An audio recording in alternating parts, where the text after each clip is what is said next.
Hi, welcome to another episode of Roofing It Right with Dave and Wally. So who do we have here today? Nick Heshoven with Trufast. We're here to show you a new product that we got coming out to apply low-rise foam. This is the Trufast Adhesive Pump, or the Adhesive Tap, we call it. So Nick, I know I've seen other machines out there. They've got all kinds of dials and gadgets. What do we got going on here? So this is really simple. One switch. When you're ready to switch, on, off, and a speed control dial. That's it. That's it. That's all there is to this. Your speed thing, explain that to me. All right, so literally all you're doing here is you've got an adjustment, 0 to 100. Dial in your speed. How fast do you want to go? So obviously you start, and then if you have somebody turn up, turn down, and then you're Exactly. going. Okay. Figure out how fast you want to go, set it there, and you're ready to go. Perfect. All right, so you got to purge it first? First thing we got to do, we got to purge the cleaning solution out of this line. So what we're going to do, if you could help me out, is open the A side valve only. We're not going to open the B yet. The A side, the red drum, is the one that's really moisture sensitive. That's the one that we got to clean out. For right now, we only want to purge the A side line. So that's why we're only opening the A side drum. We flip the system on and we start purging in a bucket. What you're going to notice, if you look at the A side line, you start to see a darker color coming through that. And that's the cleaning solution flushing out of the line and the actual A side adhesive flushed in. And this is going to take 30, 60 seconds. I'm looking over there, hose, we're about halfway purged through. You can see that darker color coming through. You'll notice in the bucket, if you look in that bucket, it's not reacting. It's not forming any foam. You don't have the other part attached. Exactly. And now we're almost there. Give this maybe another 10 seconds. And if you watch the tip, you're going to see that color change. Get a lot darker. There it goes. Okay. So you know we've got the cleaner out of that side. Now we're purged. Shut it off quick. Open. Go ahead and open the B side. Now do I leave this? Leave the A side open. Open the B. So the big question we get asked a lot is, okay, now I've got a bucket full of cleaner. What do I do with that? Well, if it's just cleaner, technically it's hazardous waste. You need to take it to a licensed disposal facility. Easiest way to get rid of it though is just purge it, mix it in with some foam. As soon as it mixes in with the foam, it becomes inert and it can go in the landfill. So go ahead and flip us back on. Who knew? And I'm just gonna purge some adhesive in there. And now if I look at my color, I got kind of a good gray coming out of the gun. That's exactly what I wanna see. So just mix a little of that in there. Move your bag around to get it good and mixed up. And we're purged. Okay, typically somebody's going to ask, how much material am I losing every time I do this every day out of a 15-gallon drum? Every time you purge, roughly a half gallon of material. It translates into 2 squares. 2 squares? Okay. Yeah. All right, now we're ready to spray, right? Yep, now we're ready to spray. Everything's open, machine's on. Yeah. Last thing to check, just to make sure we're running correctly, you should see somewhere 200 to 300 PSI right with the valve closed. When I pull that, you see it drop. Yep. About 100? The dynamic pressure's gonna be lower. When I release it, it should kick the pump off 250, 300 PSI. Right at 250. Yep, so everything's working. We're ready to spray. So we're gonna start with bead 6-inch on center, and we'll show you the speed control. So Dave, let's start at a 5 to 10. So we'll dial it way down, and we start to dispense. And you can see just how slow it is. So go ahead and start to crank that thing up. We're coming out at snail's pace. There, we're starting to go faster. What are we at now? You are at 25. 25. Maybe let's go up to 50, 60. Wow. Yeah, now we're cruising. So you can kind of get a handle of it. As you start to get more experience with it, you dial in your speed as fast as you want to go. You can see we're moving pretty quick. Yes, you're at 60. Let's go up to 70, 80, see how we look. Dude, 75. 75, all right. So you can see we can put down some adhesive in a hurry with this system. That's about the size bead we're looking for too. You went with our markings on the insulation at 6-inch. Absolutely. Now, the Perfect. spacing is going to vary depending on what type of system you're doing, depending on the manufacturer. Could be 4, could be 12. We are just demoing 6 inches on center right here. And now, let's say we're taking a break, whether we need to cut some more ISO or we're gonna go to lunch. Leave this as it is. Again, let that material cure up in the tip. That little green valve is gonna save your gun from getting any contamination in it. So literally just set it down and walk away from it. Back, which is a difference in some of the other rigs out there because you got to take that off. Absolutely. That's something really Again, we wanted to design as much convenience into this as we possibly could. Now we're going to lunch. Do I flip this off? Yeah, it's good practice. It's not going to hurt anything if you leave it on, but Okay. it's good practice to turn it off. So I have a question for you. Is this what we're looking for? I mean, again, depending on the temperature, this is what is going to affect how that's going to rise. Temperature restrictions. Dave, what's the temperature restrictions again? 40 and rising? 40 and rising. Now again, that's 40 degrees. Now when you go to lunch, that's when you start at work. At 8 o'clock in the morning, it better be 40 degrees and rising. That's right. Not 40 at noon. And everything has to be 40 and rising, the insulation. So that material has to be stored at 70 degrees. Yeah, you want to keep the adhesive warm. Today's a perfect example. It's a beautiful, brisk fall day. It's probably 50 degrees out here right now. Biggest problem where we see guys get into trouble with temperature and adhesives is if we left that loaded on the roof overnight. Like tonight, it's supposed to get down in upper 30s. Exactly. We come in the morning, we tear off, maybe by 8 o'clock, 9 o'clock, we're ready to spray.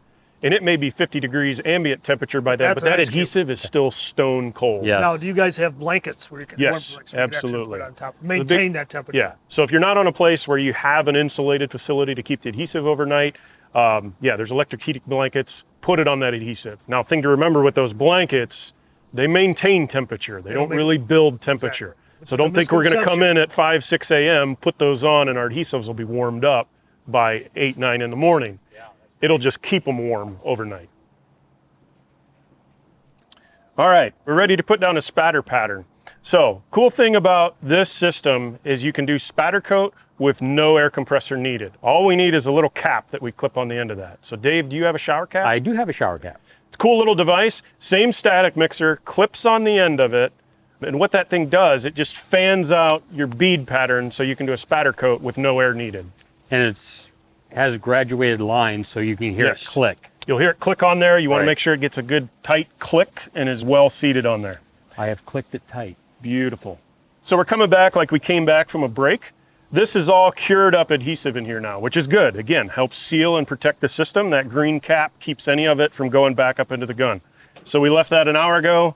We pick it back up. Old mixer off. Make sure your green valve's pretty clean. If you want to, you can put a little more grease on there. Again, helps keep everything clean. New mixer on. And we're ready to spray. Now, what about speed settings or anything? So spatter coat's going to work just like it does with canister adhesive. We're going to have a little flick of the wrist to break up those bead droplets. You want to start off with a slower setting until you kind of get the hang of it. So Dave, let's try a 20. 20? See what we get. And also critical, we got to remember to turn the pump back on. Gotcha. And here we go. That You looks can a little probably light. turn this up a little more. Let's go to a 40, 50 maybe. 45. There we go. 45 is pretty good. So we're dropping those beads down in a nice pattern. What we're trying to get is about 75% coverage. I'm going to go up a little bit, I'm thinking. Bump Yeah, up we can probably go a little faster yet. Buckle up. There you go. Here we go. There we go. What are we at now? 60. 60, perfect. And I'll dial in my coverage. That's about what we want to see there. That's all going to rise. And then when you roll it in, those are going to, for lack of a better term, smoosh out. Exactly. So we're watching this adhesive. You kind of see it turn from that liquid, just like it does with a bead, to a foamed state. See the color changes a little bit. What we're looking for is a nice grayish I think we're green. a little light here, but I mean, Yeah, a little light that's there. Probably in the middle about what. Little heavy there. Again, I once blame you the do your operator. run, exactly, Operator. operator error. I think it was the guy running the cart, actually. So when it changes color, then you can put the... Yeah, good thing to watch. If you look really closely, you'll see as the foam reaction is taking place, you'll see kind of some bubbling. Ah, Okay, Nick, so we've done all our spraying. So the end of the day, we're coming back tomorrow. What do we need to do? End of the day, coming back tomorrow. So again, when we talk about why adhesive carts are problematic out there, it's the downtime. And usually the downtime comes from not cleaning them out. Leaving that A-side chemical in the pump, it starts to crystallize, it starts to cure up, creates a big mess for the system. So we've got a real easy, quick step. We're gonna flush the A-side out with a cleaning solution. We call it Mesamol. Whether it's a daily procedure or if you're shutting this thing down for long-term storage, it's the So- exact same solution. Daily clean out is the same if I'm going to set the same way for a month or a Correct. year or whatever. Correct. It's the same process. Same thing. Once we get the A-side chemical out of the system, we don't have to worry about moisture getting in, starting to crystallize and cure that adhesive in. Let's do it. Yeah, so first thing we're doing, Shutting the system off. Unplug it. We're gonna close, yes, unplug it. We're gonna close both valves. So we're gonna tip it up, unhook the A-side drum, plug in the cleaning solution. We'll tip it back down and purge. So we're just gonna tip this up. You gonna put the brake on? Brake is on unless you squeeze that lever. We got it. Perfect. You okay? Yeah, I'm just staying out of the way. Take our ratchet straps loose. And again, we talked about that quick disconnect. Here's where it really shines. So to get these drums off, quarter turn, the hose is out. Same with this one, correct? We're actually gonna leave that one on. Leave that one on. Yep. Okay.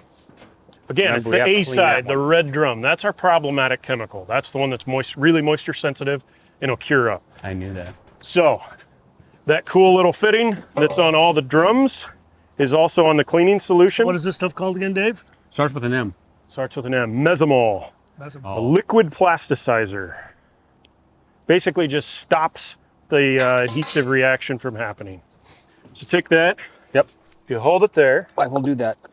Again, quarter turn, you hear that lock, we're connected. I can't get back up, so can I stay right here? You can stay right there. Thank you. So we're just gonna throw a strap around the bead drum for good measure. Now we're gonna lay it back down. And then we're gonna lay it back down. Again, one thing with this pump, you always have to flood the pumps. So that's why we got to dispense in the down position. Perfect. And just like we're ready to spray again, we're gonna open up both of these valves. Turn this one open. Yep. Plug it back in. Turn it on and purge. Now we could probably, to purge, we could probably turn this dude all the way up, correct? Yep. Crank that all the way up. Now, if I were really good, this is still good adhesive in here, so you could almost finish off your job as you're purging this thing out if you wanted to save every drop. Yeah. Just like we started, you start to see that dark color come out. It's not quite clear, more of a really light yellow. When you know you're purged, you're gonna watch it right here. Again, we see a gray color, but give this about 30, 60 seconds. Now that's all adhesive coming out of there right now until that. Correct. This is good adhesive until that mesamol gets up here to the gun. That's going to start reacting in that trash bag. Exactly. They're starting to change color there a little bit. Yep. And there we go. We can start to see that clean up.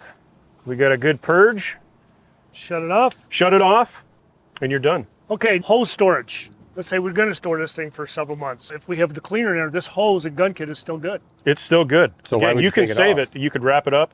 Or like you said, again, the hose, it's designed to be very economical.